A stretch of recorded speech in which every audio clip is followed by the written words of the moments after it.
All right. Welcome everyone to Thriving Thursday Live. And we're here again with our dynamic speaker and presenter here that's going to talk to us about celebration tonight. And so Yay. celebrate. So we want our audience to go ahead. If you haven't subscribed already, go ahead and hit the subscription button. We want you to like and also get that notification anytime we go live. We're empowering our community with some great knowledge here, but sharing with you professionals and basically housing stability, and also financial independence. We are all about the holistic, successful person to make you successful in home ownership, but also to stabilize your situation. And so we want you to go ahead and hit the like. And if you're on the other social media platform, continue to follow us, share the content, and be empowered. And so, for you guys that's joining us, please share. First Home Alliance, HUD approved housing counseling agency, and we provide both education and counseling. Those things that we do, education and counseling, baby. The things that we do educational wise, this is to the masses through social media platforms. We also do in person and virtual classes in the forms of seminars, webinars, and also workshops. Those things we also do it on the individual level. That is confidential one-on-one with our HUD certified counselors. It's a total of 4 HUD certified counselors that can provide that independent and confidential one-on-one. And those areas that we serve is budgeting, household money management, credit, home ownership, stabilizing your home, and also post-purchase as well, which we're going to talk a little bit about today, about becoming the homeowner and those things to consider as once you post-purchase. And also, if you so happen to have challenges with your mortgage, we do a loss mitigation and to prevent foreclosure. We do reverse mortgage counseling as well, along with emergency and disaster preparedness. We're here to serve you and to make home ownership a possibility, a goal, and to make sure you're successful with that. And so, if you want to find out more information about the things that we do, follow us on social media, join us of our live events, and check out our website for all the upcoming events and to find out more details and how you can go through the intake process so that we can come in and get confidential one-on-one counseling and other services that we may provide. All right. So thank you for joining us tonight. We'll look forward to a lively conversation here. And tonight we have our associate broker back, Kite. And Kite, how you doing this evening? Oh, I'm doing great. Glad to be here. All right. Well, I'm looking forward to the discussion tonight. And shoot, we just gave it a big title. Congratulations. You know. So the finish line, right? Yeah, at the finish line. Yes. So how's things going for you today? Going pretty good. Pretty much a relaxed day today. Did a little bit of work, but everything is going great. I'm excited to be online, and this is the exciting part. This is when the clients get their keys. So. Yes. You know, I know things have changed. You know, back in the day, I remember my first closing. Of course, it's hard to think about that time, but I remember at the closing table, we had buyer, seller, we had the closing, we had I know my realtor was there. I think my lender came, but we had a whole room full of people. Yeah. With that closing. Yeah. Those were back in the days. Sometimes you may see a lender show up. Mm-hmm. But now you have a lot of split settlements where the buyer and seller not even across from the table from each other. To me, I think sometimes it can be better that way, especially if it's been you have them deals where it's like some sellers have to sell because they're in situations. Some buyers are greedy and sellers have to give in to what the buyer wants. And they're mad. So, and the buyer is very petty and, you do the walkthrough and, hey, they left a coffee table in the basement. They need to get that out of here or they got to credit me $300. So, it's stuff like that. Yeah, yes, a lot of tension. So I think to me, sometimes it's better to have that, split settlement. I think it just makes sense. Yes, I think we talked. I don't know if I shared an experience in reference to a long settlement because they used to take longer periods of time too to settle. Yeah, yeah. Because you get six people in a room, a whole table full of people, and then it takes one person asked a question, then that prolongs the time.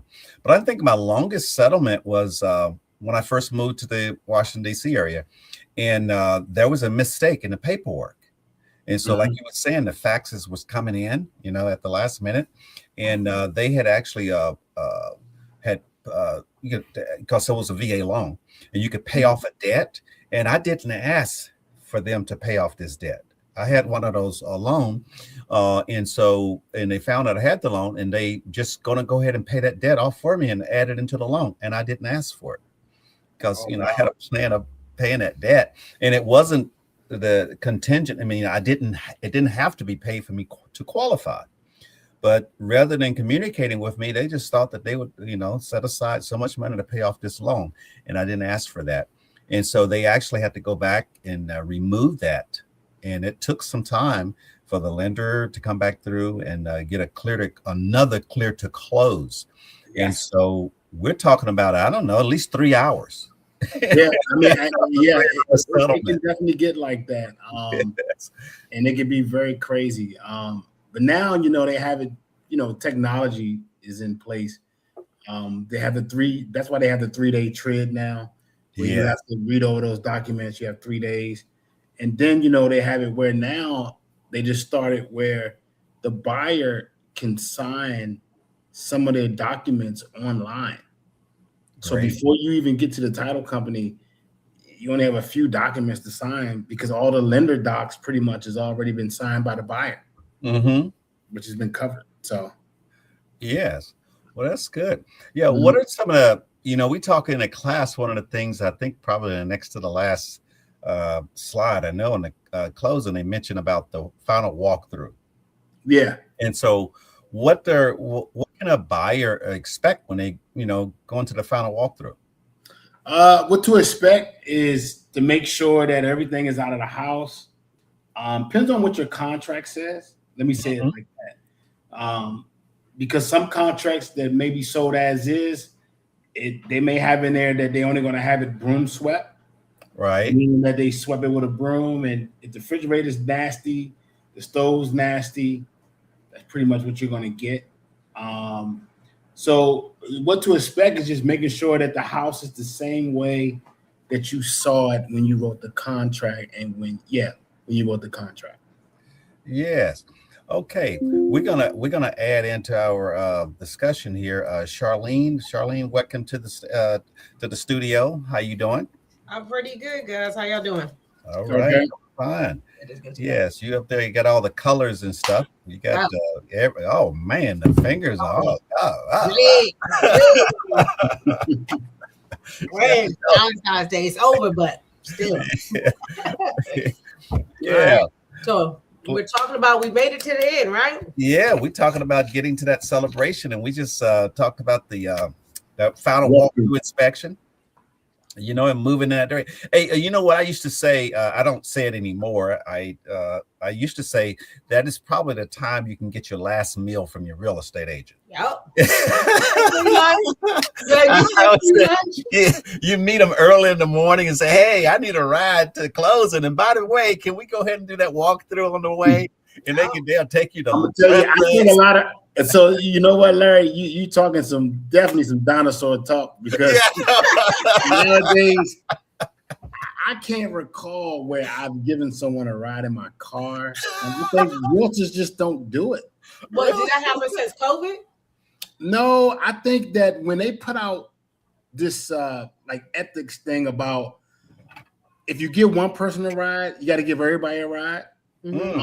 So it's kind of like, if I offer you a ride, but then I don't offer the next 5 people a ride, then I offer somebody else a ride, somebody can say, well, he didn't offer me a ride, and then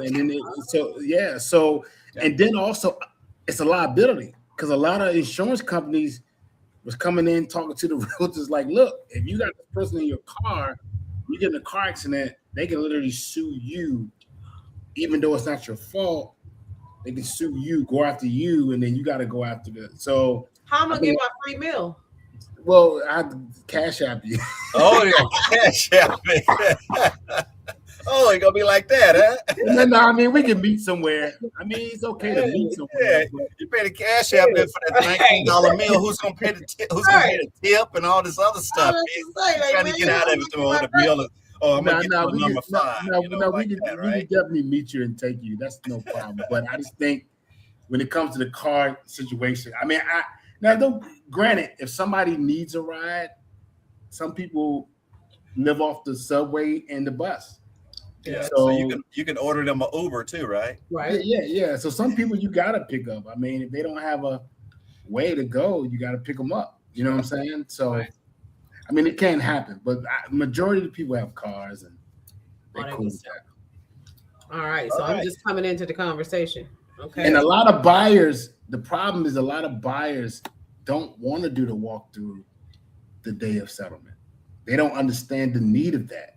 Oh no! Right. Tell them why they should. So it's the realtor that kind of says, "Hey, you need to do this the day of settlement to make sure that the house is still intact, to make sure that the sellers have moved out, gotten all their things out, make sure the house is not damaged, things like that."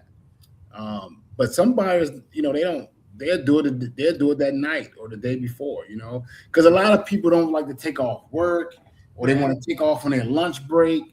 And get an extended lunch break. And so they don't understand that, no, you want to do that walkthrough the same day that you're actually signing them documents, maybe an hour or two before you actually sign those documents, because you want to make sure. Sometimes we would even schedule for the closer to meet us at the actual house. Oh. So, if they doing a remote closing, I mean, they can come to the house and sign everything at the house. So. Yes. Yeah. Matter of fact, I don't want to say the last one I went to, but one of our I can give the name Adrian. When they purchased their house and there, they did the closing at the home. Oh, okay. Yes. So I don't think the seller wasn't there. No, the seller can sign a week in advance. Yes. Because once the numbers are what they are. It's nothing that they got to do. They just sign and that's it. So. Yes, so they did it at the home. I think the realtor was there and the closing person came to the house. And what's the risk though? Would you say what's the risk? What's the risk of not going the day of? Like for our audience that's watching, what would be one of the risks of, like, what I'm saying? I didn't go the day of. Well, I think the risk is that you can buy a house that may have a problem that you didn't know about. If a seller is living in the house, I just sold a house where one of the sellers stayed in the house up until the day before closing. So he could have moved something out of there and punched a hole in the wall or, broke something. You just don't know. Yeah, he could have left his cousin in there too. It could be a squatter in the closet. You didn't know. You purchased a home, you go there and you got a squatter there. Or now this never happened to me, but I've heard stories where the water heater like busts and the person didn't do the walkthrough. They did it the day before and they went in and, after they signed, and the basement was flooded with water. So Larry always hear my stories about ID Network because Bastrel loves ID Network just as much as I do, right? So there's a show on ID Network that's called Bodies in the Basement. And so a couple purchased a property and they were doing home renovations like maybe 4 or 5 years later after purchasing the property. And when they were digging up the foundation, they found a body in the foundation, and come to find out the previous owner had killed, it was their stepfather, had killed the stepfather. Stepfather had been missing for years, decades almost. When the new people bought it, was remodeling, dug up foundation, found the body. So there we go. That case. Yeah. Wow. Yeah, that's the question that I do have for y'all. So if a person dies in a property, and I know this might be off subject, but still, is that something that you have to disclose? No, we don't supposed to. As a realtor, we don't supposed to. Really? Nope. I can't tell you nothing like that. Even if you know that a person passed away in that property. I can't tell you nothing like that. Some people ask. People will ask, like especially if it's an older home with a lot of disability products in the house, like the shower and the rails and stuff. They may ask, like, "Hey, did someone pass away in here?" And I mean, and you still can't disclose it. I can't disclose it. Okay. All right. Good to know. Yeah. Yes.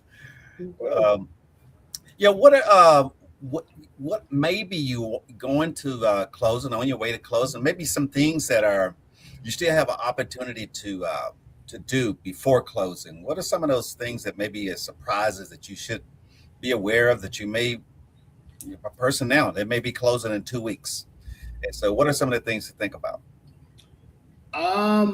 To me, I think when you're about to close and you have 2 weeks of time, just make sure when you look over your paperwork that everything lines up with you and the lenders talked about and discussed. Make sure that the rate is with the rate that y'all have talked about, which is an estimate at the beginning. Make sure that your monthly payment is there, and just start to plan on how you're gonna move about with your budget.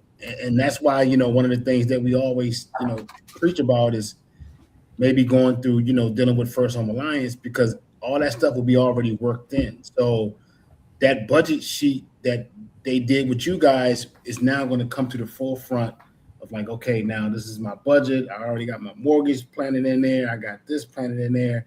So now I can start operating in that budget, and not, going crazy. So, I mean, that's pretty much that I would think about, because it's regulated so strongly now. You don't have those closings, like I said before, I think at the beginning of the series, where you're at the table and your rate is 8% and you was told it was 6% or 5%. Your payment was $2,500 at the, when you first fill out the application. Now it's talking about you got to pay $3,500. So you just don't have that no more because of that TRED is in place. It really regulates that. The only thing is just stay focused and, start planning everything out. Yes. And you talked about budget. I want Charlene to talk a little bit on that subject, because we already know about when you qualify for a mortgage, and you're talking to a loan officer, you're getting qualified for a mortgage and even get approved. There are certain things that may not show up on that application that you should make sure that's in your budget, and because they don't show up on your credit report. It's how important that is, Charlene, and even becoming a homeowner on post-purchase, that still realize not everything show up on your credit report. What about how that budget and working in that household spending and staying stable with that? I think that comes down to what we talked about in our first-time homebuyers class last weekend, is that your lifestyle. So I feel like sometimes when people purchase a home, all they want to do is hear, was I approved, right? Like, that's all I want to know. Did I get approved? Did I get approved? And so that's important to know whether or not you got approved. But there's also some other things that I think people should really, think about when, going into home ownership, is the lifestyle. We had individuals in our class that was from other countries.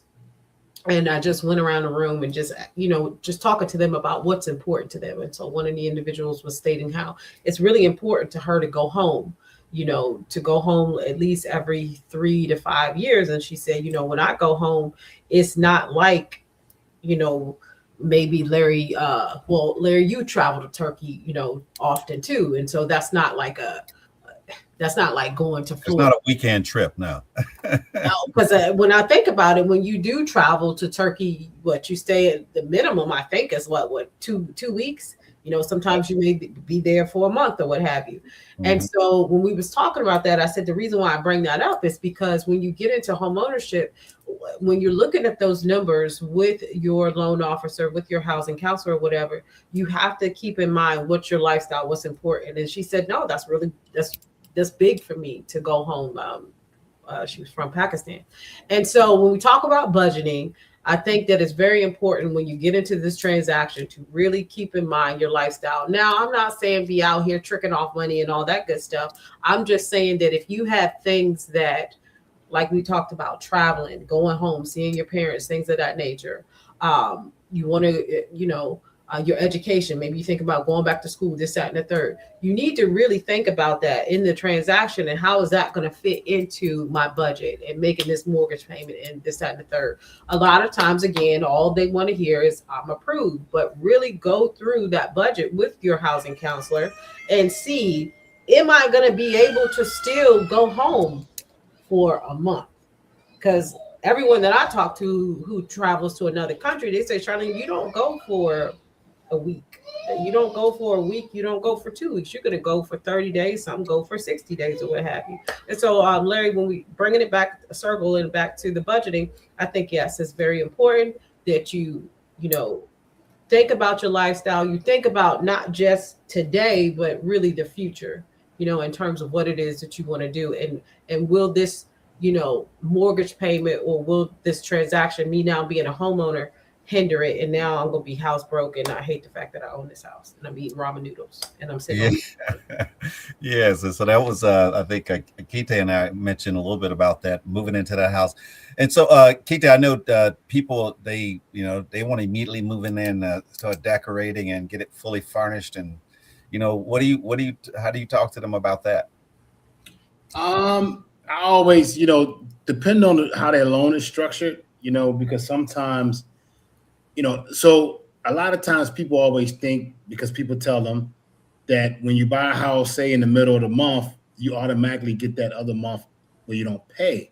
Mm-hmm. Well, it depends on how the loan is structured, because if the person doesn't have a lot of closing costs to bring to the table, sometimes the lender may, So sometimes the loan could get structured where they're paying interest up front, so they don't actually have that month that they think that they're getting, and so their mortgage will start after they close the following next month. So I always tell people, if you have that type of loan where you can have that month free, go ahead and put that mortgage payment in your account. Don't look at it as just free money, because you did pay for it, because you're paying the interest through the loan. So put that money up, so that way when that time comes, you have that payment. You're always a payment ahead. Mm-hmm. And just keep saving like that. Don't go out and buy all this furniture and just go crazy, because you're going to get a lot of credit. I hear so many stories of people getting credit cards. Oh man, my wife drew up $10,000 worth of stuff because she got all these credit cards. Well, yeah, that's what happens. People know that people that buy houses, their mindset is not all the way there if they didn't do the right things, and they send them credit cards, and they get those credit cards. And now it's, the lender told me I couldn't buy a car. Now I'm ready to go. I'm gonna go buy that truck, house in the truck. And so, Charlene, I'm quite sure. What did I get you for a housewarming, Gail? A shredder. So I know people that I care about. If you want a housewarming gift, I usually buy you a shredder. You did? I still got it. I got one right here. I sure do. I still got it, and I still use it because I'm still getting credit card offers. Yes. Yeah, no, you have to, because that's a trap that gets you. House note. Now you got 15, 20, 30,000 hours for debt. Oh. Then what happens is, because you love this stuff, because we are people that became this entertainment people, we love entertainment. It's like, oh man, I'm paying this damn house. Excuse my French, Are you right? I say another word. Don't give them a D. I tell you that. They talked me into getting this house, and they're not looking that they created this monster. They created it by buying a credit card, going to Ashley's Furniture. Yes, that zero down. For 6 months or a year. Did they get you in the head with 6 months of interest? They don't once people see zero down for 6 months to a year, You go in there first saying, "Oh, I just need a couch." Once they see that, next thing you know, they done bought the kids new bunk beds, new beds for them, new coffee table, new dining room set. Yeah. I mean, they done bought the works. They done got about the 84-inch TV and everything else. Yes, $10,000 worth of debt, and they tell you zero. So you're thinking like, "Oh, I'm getting over on them." No, they're going to hit you back in about 6 months to a year with an 18, 25, 28, 29% interest rate that's going to just keep coming. Just keep coming every month. Yeah. So, because that 0%, I think people don't realize the debt has to be paid by a certain time for that 0%. So if you don't satisfy the debt by the deadline that they give you, all of that interest that they was holding back, they stick it in there at one time, and now you got this huge bill, and you're like, I don't understand how. Well, read the fine print. It was 0% if the debt was satisfied within 6 months or 12 months. Yeah, you can't do that. Well, they know most people, not all people. Most people are not going to take advantage of that. Yeah, you see what I'm saying? Like, most people are not going to say, "Okay, I don't have no payment for or zero interest for 12 months. So my monthly payment is out in 12 months. Yeah. So my payment is $100 a month, but I'm going to dump $1,000 a month on this $10,000 debt." You see what I'm saying? Most people don't think like that. So they know that. Right. That's a catchy slogan to draw you in. Yes. And so, I mean, why are you going to get a new house and have a car that's 20 years old? I mean, what about that? Don't you need a new car to put in that garage? No, you don't. Go ahead. Sure. So some people got to match it, right? Yeah, they do. They do. Like, they just dropping dollars. And sometimes it's the excitement, there's the emotion that comes with it, I think. Oh, yeah. Well, it's always, I think sometimes people don't realize how we as people want to be irrelevant more than what we should. And it's just to have, like you said, Larry, that new house, new car, remodel, everything. When I was younger, I grew up in Old Town Alexandria, and I used to see people with these little matchbox houses. And I used to be like, "Why they got this little house?" And, and they fixing it up one room at a time and one part at a time. And they bought that house, maybe $250 at the time, I'm like, they could have took that money and went, further south or somewhere and got them a big old house and, better looking house. But at the end, 5 to 10 years later, man, that little house is worth almost $1 million. You know what I'm saying? Because they bought in the right location. They understood what real estate could do for their life. And then they kept it. And then when it was time for them to retire and they wanted to move somewhere else, they sold the house, rolled the money over into something else, plus had something extra. And that's the blessing of having real estate, not getting caught up in the dynamics of what Shirley or what John has down the street. Work with what you have, your budget. Yes. What are some of those surprises? You move into a house and that you could be prepared for. I know they came out and did a home inspection, but come on now, what could happen? What could happen in that first year? Oh man, everything can happen in that first year. I get calls where they move in and they're like, "Man, my dishwasher went out. We only used it twice." Or the stove went out. We only used it one time, or 30 days. So those are the surprises that can happen. The dishwasher can go, the stove can go, the fridge can go, your furnace could need some work. That's one of the things that you do when you do the home inspection. It's just one of those things. One thing I've learned is a house appliances can be like a car. So the more you drive a car, the more chance of it is to break down, right? So some houses may be sitting for 8 or 9 months and nobody's been using nothing. And then when they get in there, you start using everything. And for you, Lord, this thing say, well, I was already about to die, but now I'm dead. I'm gone. You know what I'm saying? And that's what happens. But they automatically, their mind shifts and thinks, oh, the person did me wrong. But no, it's just, those are the things that you got to be aware of. So what I always recommend is maybe like home warranty. Mm-hmm. Home warranty is a good thing to have. They have good companies out there. Banana Republic, I want to say, what is it? Arm Shield or something like that. They have different companies that you can get. Banana Republic. I hear feedback. That will cover those appliances and your HVAC and things like that when those things happen. But owning a home, when you first move in, anything can happen. It's fair game then. Hey, and you know what? To be, I feel like when I'm talking to some of our clients, Larry, that are rental, that's one of their biggest fears of home ownership is how am I supposed to pay for this, that, and the third if it breaks? Because as a tenant, I just call my landlord, contact the property manager, blah, blah, blah. They come and fix it. And so I think that's a real fear of that, people have. How do I maintain this? Where is this money supposed to be going? Well, it's a fear, but it's ways around it. And one of the ways is the home warranty. This is $500-$600 a year. Some realtors give it to the client as a gift, at the settlement table. The other thing is also,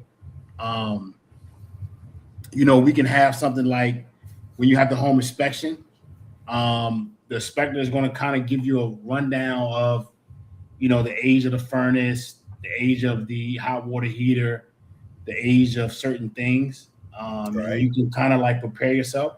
And then again, like I said, it's all about that budgeting. So if I was buying a house and my home inspector told me my furnace was at the end of its life, but it's in good shape, and and say if the seller said, okay, well, we're going to give you say $2,000 credit to help, in case it breaks down. What I would do is that credit is going towards my closing costs. So I would, instead of me bringing that extra $2,000 because they credit me, I will take that $2,000, put it in an account, and maybe every month when I get paid, just add a little 20 or 30 or 100 or 200 to it. So that way, if it ever happens, because I'm gonna tell you, use it until the wheel fall off. But if it ever happens, then you say, okay, well, I have $7,000, $8,000, $9,000 put to the side to be able to cover me if I need to get a new HVAC system. Yes, yeah. I know we have named those different accounts, different names, savings accounts, and all this other stuff. But emergency savings, part of that, could be used for those, build it up. Anywhere from 3 months to 6 months is normal for the average household, and in some cases you can go even a year. Having those funds that are nearly liquid, funds that you can put your hands on, and so I would think that is a portion allocated in there for those appliances because they will go out. They will go out. They will. Yeah. Yes, they will. And of course, to mitigate that sum, you mentioned it, the home warranty. It could be a portion of your budget to help mitigating the risk. And so definitely is they want to put that into their plan, have that into the plan.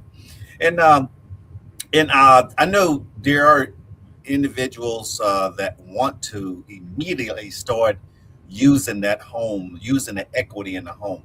And so I know we don't have a lender on here, and I would, some suggest, use your whole team to get recommendations and stuff like that. But what do you think about a person? When should they start thinking about using that equity? I don't usually give tips on using the equity. You don't give tips on that because I feel like if you can do things without having to use it, don't do it. I've seen a lot of people lose their home when we had that crash because it's like it can become an addiction. Yes. You start using it for everything. Hey, I need a new car. okay, you need a new car. So what you gonna do? Well, I'm gonna get a heat lock. And okay, you got a heat lock. Did you get your new car? Yeah, I bought this car cash. Cash? Yeah, I took out 30,000 and just bought the car. Are you serious? So it's like it can become an addiction. Oh, I want to go to Greece in 2 years. I'm treating myself, and I don't do nothing for myself. I'm paying these bills. I bought this home. I'm doing this. I want to go on vacation. It costs 10 grand. I'm gonna do another heat lock, put out $10,000 to do that. So I don't recommend that. Now, put on my investor hat. If you are an investor and you are a serious investor and we're talking numbers, we're talking property, then yes, if the numbers make sense, I would recommend you to do that. I actually did that, and I bought 3 properties out of it, doing the heat lock and buying 2 other properties. But the monthly payment, the cash flow I was getting covered the monthly payment of the heat lock plus some. So it's all got to make sense. But it's just far as just saying, okay, I got 150,000 sitting, let me tap into it.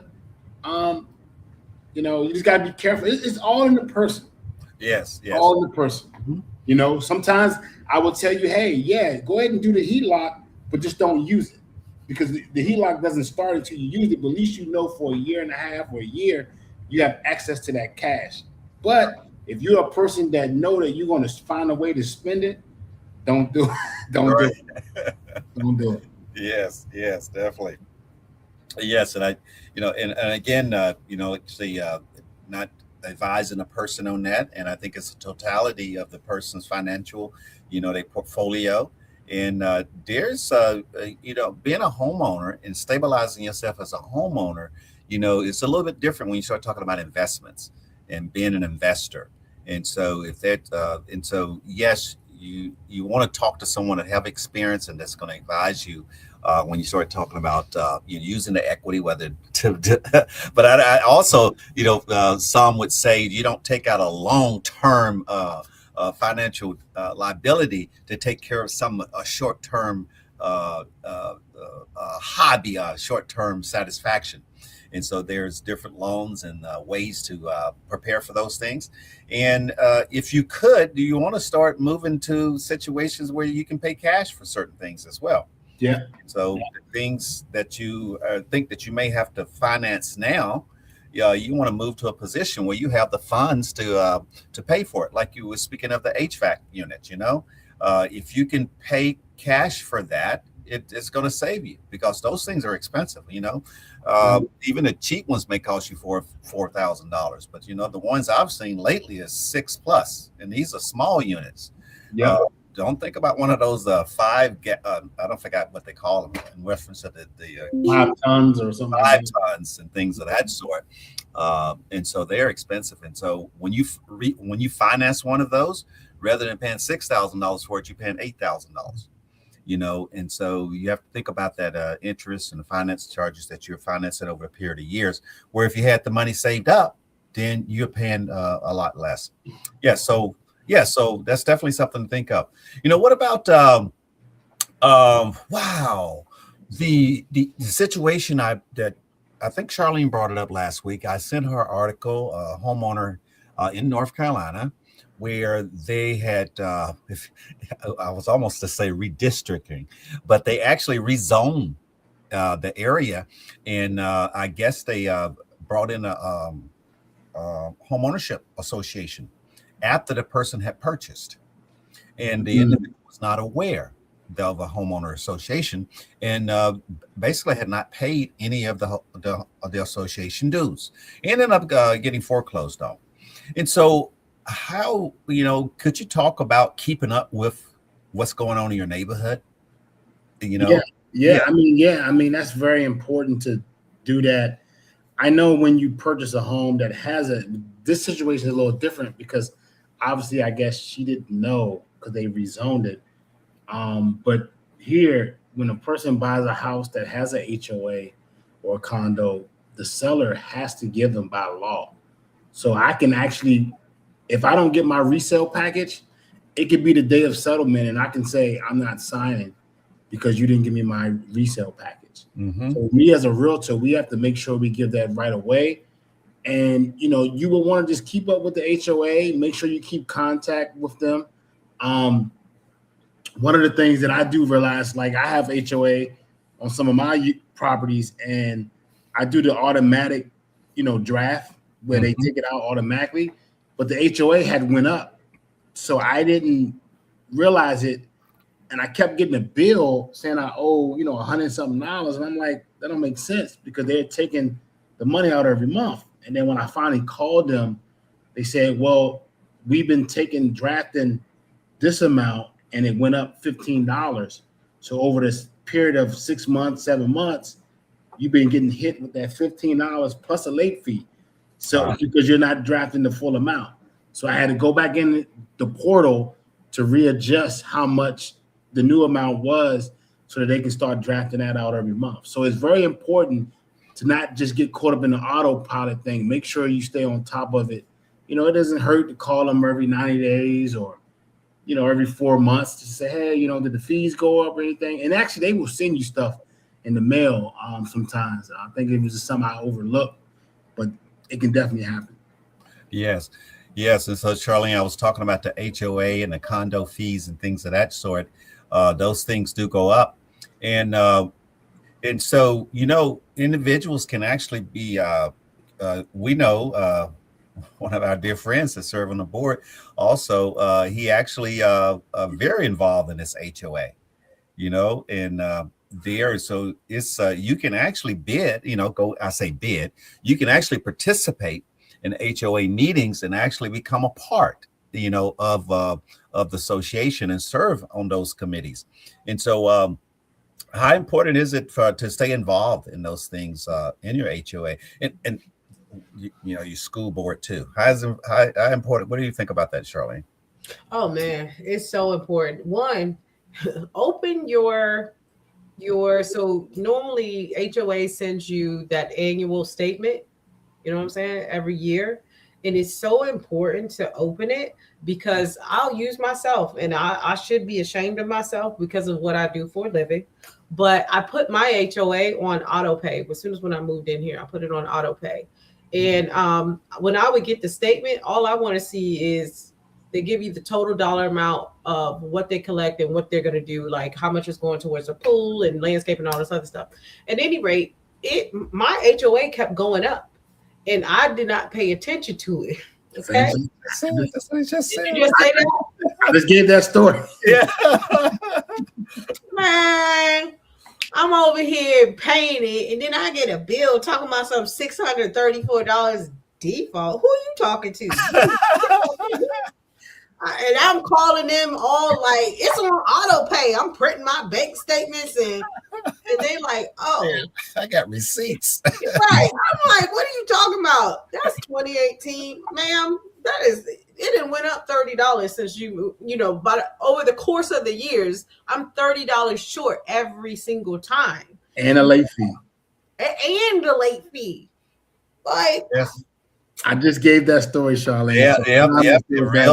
Real life. I just gave that same story. Yeah.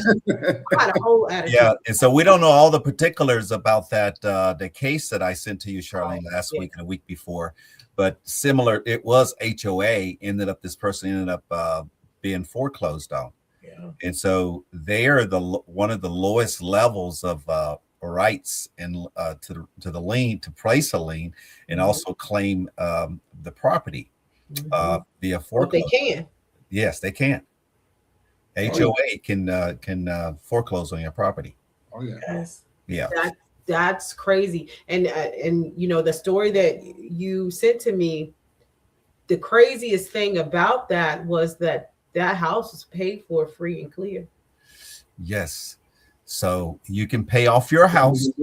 And these guys, we got a lot of reverse mortgages. And so those individuals who's listening to this as well, talking about reverse mortgages, there's taxes, insurance, and HOAs still have to be regardless. Paid. Regardless. The house can be paid off You can even have a reverse mortgage on it, but an HOA still have to be paid. And it may not be calculated into that payment in reference to your HECM, to your reverse mortgage. And so recommend that you do have money set aside in your HECM to make sure HOAs paid off, which will continue to make sure your taxes are set aside. So a portion of it, you don't take out the whole amount of your HECM taxes, and also insurance set aside so those things are paid. If not, you still liable. You have to pay for them on the annual, and they will increase. They do not stay the same. No, they don't. I'm here to tell you, when I tried to go to the pool and they was like, you can't use the pool, the gym, or anything else. And I'm like, what? And so, yes, you do have to pay attention to that. And that's what, today I was talking to a client and we was talking about the HOA, and I was saying it's a blessing and a curse. You know what I mean? I feel like it's definitely a blessing. I look at my development in my neighborhood. I want to say they broke ground in 1993. You can't tell that when you ride through this neighborhood. You really can't, because they're so strict with your grass and your house and this and that it really maintains the integrity. But again, they have the right to foreclose on you. They absolutely do. Oh yeah. So for these guys, we talked about them getting into the property and things like that. Talk to them about 20 years down the road. What do successful homeownership look like? When we start, okay. For me, successful home ownership 20 years down the road, you're on a down spiral, meaning that, you probably only got 10 to 5 years left of your mortgage. You're starting to see that, that big chunk of equity that you've put all that work into start to make sense to you. You've probably made a bunch of upgrades and changed out kitchens and bathrooms and, different things like that. Now you can use it and ride into the sunset. Some people use it for retirement. Some people decide they're going to stay in a home for the rest of their life and die there. Me, but buried in my backyard. Yeah, but you're definitely on the down spiral, So that's a blessing to be able to maintain that and get to that point. Yes. Charlene had something to add on that? Besides burying yourself in the backyard, I didn't know this because we did have a client who did bury her husband in their backyard. But did you know that if you bury someone in your backyard, like you're exempt from taxes or something like that? But that's yeah. Really, I didn't know that. I did not know that. Yeah. But I agree with you, Kite. I want to say home ownership 20 years from now. Definitely, I think what we've learned with some of our clients is 20 years from now, throughout that process of being a homeowner, it's so important for you to stay with the times. Larry, you always say, you know how you tell me about technology, if I don't get with it, I'm gonna get left behind. You know how you always tell me that, and you're right, and I'm trying to get better. But I feel like it's the same thing when we talk about home ownership, when we talk about maintaining your property. We have seen so many clients, Kite, you have, Larry, I'm quite sure that you have, that have purchased a property but never kept with the times, meaning they didn't upgrade. The house looks the exact same that it did when they purchased a property. And you see that face you're making, Kite? That face that you're making. I think it's so important for people to understand and realize the importance of making sure that you keep the property up. Yeah, that's true. Yeah. That's a great point, Charlene, because I've walked into houses that have pink tile in the bathrooms. And when they kid was around you, they was allowed to smoke at their desk. I know it. That hot pink and that black, it just reminds you of some type of Little Shop of Horror type hotel look. So yeah, definitely that is a key component, especially if you're looking to sell in the future. If you're looking to say, hey, I'm gonna be here, I'm gonna do about 2025, I retire, I'm gonna sell, I'm gonna move, further south or wherever. Make sure that you're keeping up with what's popping and, like you said, watching those different shows, calling your realtor. It doesn't hurt to call your realtor and say, hey, I want to remodel the bathroom. What do you think we should do? Some people got old light fixtures You know, 1968 light fixtures, stuff like that. That stuff got to go, because when you're selling it, a buyer's going to come in and say, okay, I don't want none of this. So I'm looking at 20, 30, maybe even 50, you know, and buyers going to exaggerate. Oh, maybe even 75 to overall this entire house, remodel the kitchen, bathrooms, things like that. So, you know, they're going to try to cut you down on your price. Yeah, but like Charlene said, you know, it's not something you got to do all at one time. Yes. But as you gradually do it, you know, light fixtures, I mean, that's easy to do. That's not even a hard fix. You know, that's just electrical is there to get you a good electrician or contractor. Go to Home Depot, buy some modern day light fixtures, and boom, it can make a house look totally different by just changing the light fixtures.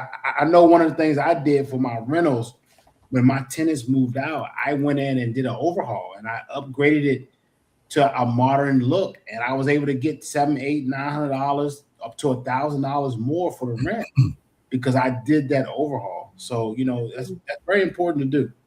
Very important to do. That's definitely a key factor. Yes.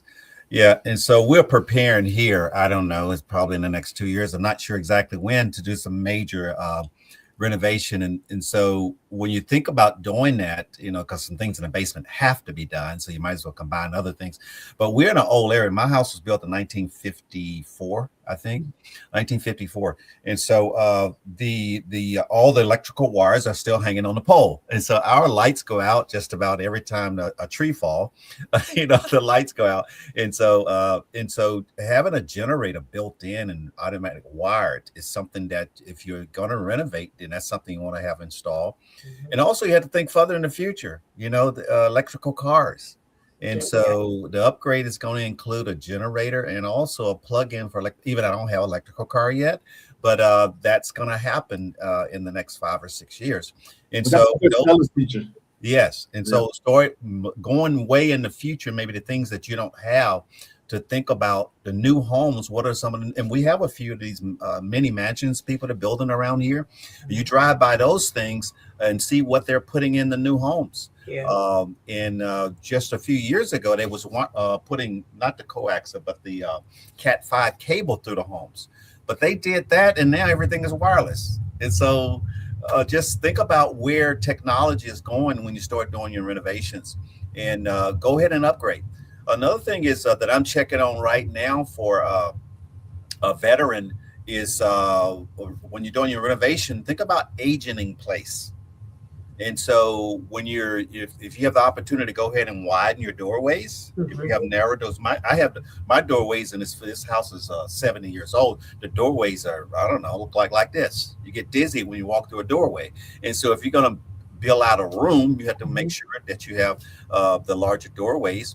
And also your bathrooms. You want to make sure you have the radius for the wheelchair or walker. So having get that radius, and also think about your walk-in or roll-in showers and things of that sort.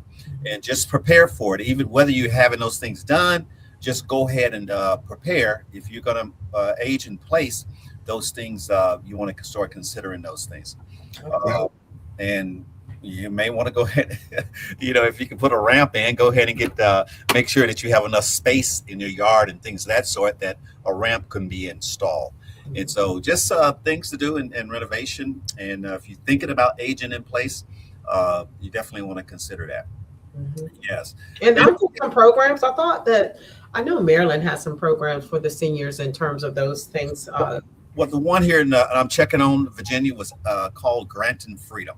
Okay. And so it was up to $5,000 grant. And so we had been offered to be a sponsor of that grant at one time, but I do not see the sponsorship out on the up in that portal because I was just looking for it. And so we'll be calling Virginia to see if that is still available for seniors. Not only seniors, it was for veterans. Oh, okay. And there may be some out there just for seniors, but they do have some for vets. Yes. And so, that is going to tie this thing in a bow and celebrating successful home ownership. Woohoo! And this is also Town of Bow. Made it to the finish line. Right. Finish line. Yes. Yes. Me too. I'm gonna get there. Right. There you go. Get your bottle. Yeah. I got to drive Willie Barr down to Norfolk tomorrow. We have the spring convention for the American Legion, so I won't celebrate too much until I get there. I'll celebrate for you. Yeah. Okay. Super. Yeah. And so, Kite, do you have any key that you would advice that you want to give someone that was last departing words in reference to the homeownership? Act now. Don't wait. I'm telling you, you would thank me later. Because what I'm seeing now, I took a client out yesterday in Ashburn area. So remember, I was telling Charlene in the class, we're in a normal market, but as more buyers come to the market, it starts to create that seller's market because we don't have a lot of inventory out there. Yeah. So what's happening is that I took a buyer to look at a house, and already the realtor called me back like 2 hours later and said, "Hey, we already got an offer in hand. Are you planning on writing?" And then I talked to another realtor. We got another offer in hand. So those are the things that I would say, act now. Don't wait. Absolutely. Because what we've learned in this conversation that we've had with Mr. Golden in the last 4 weeks, not acting now can just cost you in the long run, And so, yes, definitely active now. So you see here, guys, how to get in contact with Mr. Golden. You can reach him at 703-587-9079 or at KiteGoldenRealty@gmail.com. Again, he is licensed in DC, Maryland, Virginia. He is a broker. He has been in the field for about 25 years. Just a wealth of knowledge. And one thing I like about you, Kite, is whether a person is working with you or not, you're always there to answer questions and, be that community resource. And I think that's one of the strong selling points for me in terms of working with someone is that if somebody just wants to educate you, then hey, when it's time to rock and roll, yeah, that's definitely where I want to go. And we've First Home Alliance has been extremely fortunate enough to have some excellent community partners over the last decades plus. And so, Kite, we really appreciate you. Thank you. Larry? Yes, most definitely. You definitely want to have Kite on your team. You want to have him in your Rolodex. Yes, indeed. He's wealth of knowledge. And, join us all our upcoming events. Kite is one of our active partners. Participating in partners, whether it's outreach events, whether it's homebuyer workshops, whether it's our fundraiser at the end of the year. He's always there around with a lot of other professionals as well, but he's a long-standing community partner.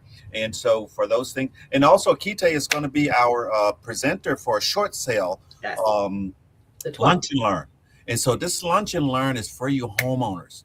And so, of course, first-time homebuyers can attend. But you guys that are just purchased your home or you've been in a home for a while, and this may not be the subject that you want to talk about short sale, but I'm quite sure you know somebody. You know somebody who knows somebody that needs to start talking about these loss mitigation options and challenges with their mortgage. And so a short sale class, you're going to get a lot of that. You're going to have someone that's experienced in that. That's on the 12th. So follow First Home Alliance on social media. Check out our website. And also, you want to go ahead and tag Kite with his social media tags there and follow the things that he's doing in the community as well. All right, 18. That's all I have for tonight. And I want to say thank you. And thank you, Kite. And we're looking for you again in the future. Yeah. Thank you. Good night, everybody. Have a great evening. Bye-bye. All right, good night. Bye-bye. Have a good night. We'll see you next time.